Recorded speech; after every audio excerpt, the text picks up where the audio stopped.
I thank the gentleman for yielding, and I want to thank Representative Smucker for holding this special order. Mr. Speaker, as co-chair of the Career and Technical Education Caucus, I rise to highlight the importance of career and technical education for our nation's workforce, and I really appreciate all the comments that the gentleman just mentioned, and I concur.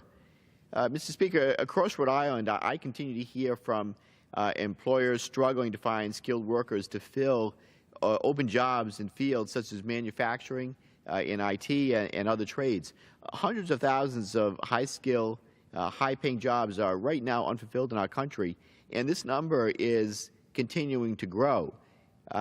Especially as we hear about bringing jobs back from overseas, manufacturing, just by way of example, has changed dramatically. No longer, these factories, the old, dirty, noisy factories of manufacturing of old that our fathers or grandfathers were used to.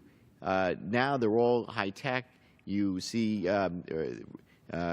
robots doing a lot of the manufacturing that require both programming and sophisticated knowledge how to run this advanced equipment.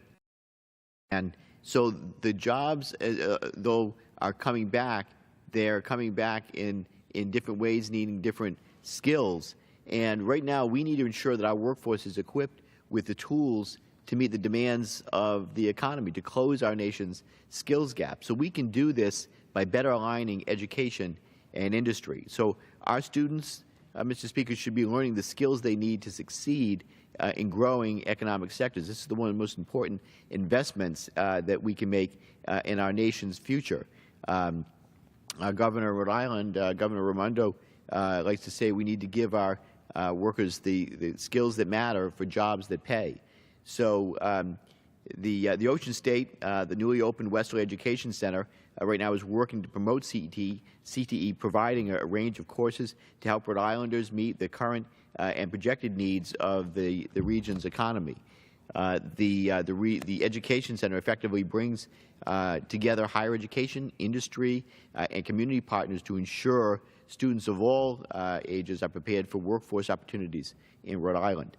So classes range from industry-specific skills training to courses in critical thinking, in management, and also soft skills.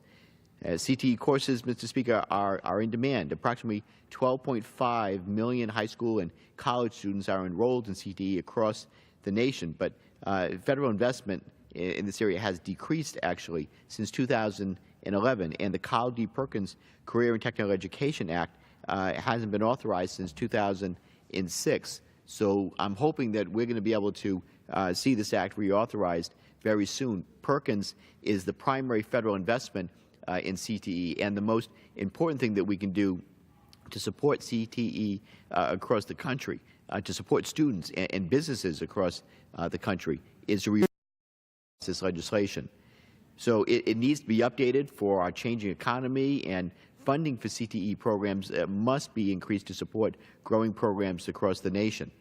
Last Congress, I know that the House overwhelmingly passed the Bipartisan Strengthening Career and Technical Education Act, and I call on my colleagues to do the same in this Congress as well. It was in some ways a rare moment of bipartisanship in the Congress, and a great example of how we can work together, and hopefully that'll lead to other things as well. But H.R. 2353 recently passed unanimously by the Education and Workforce Committee, and it's again the product of an inclusive and thoughtful process. So I commend the chairman of the Education and Workforce Committee and the ranking member and all the members on both sides of the aisle for working so closely together. Again, a very complicated piece of legislation that passed unanimously out of committee. So again, I'd like to thank my fellow CTE caucus co-chair as well, Representative Thompson from Pennsylvania, for all his great work on this bill. He's a member of the Education Workforce Committee. He's my co-chair of the CTE caucus, and we work in lockstep on these matters, and it's been a pleasure to work with him, and I'm grateful for his leadership along with many other colleagues. So it makes necessary updates to Perkins with an emphasis on training students for the skills that they'll need in high-growth economic sectors. And the bill contains several important reforms, including increasing collaboration between education and industry, expanding student access to apprenticeships, supporting career counselors, and aligning state performance indicators with local labor markets, among other things. So unfortunately, at a time when it's more crucial than ever to invest in CTE, the President's budget has proposed, though, a budget for fiscal year 2018 that cuts Perkins state grants by that's more than $168 million across the country. In Rhode Island, that Perkins funding cut would mean a cut of more than $800,000. So if enacted, the President's budget would not only slash a crucial investment in our students, it would deeply hurt businesses. So you know, if we want businesses to come back to the country and from overseas, we want to relocate those jobs here, we need to make sure that we have the workforce that can actually do the jobs that would be available and that are in fact available right now. So this is the time to invest in workforce development, not undermine it. Demand for CTE is growing from students and industry, and our economy desperately needs it. So, Mr. Speaker, in closing, let me just say I encourage my colleagues to prioritize CTE. It matters for your constituents, and it yields big returns for our state's economies, for our nation's economy as a whole.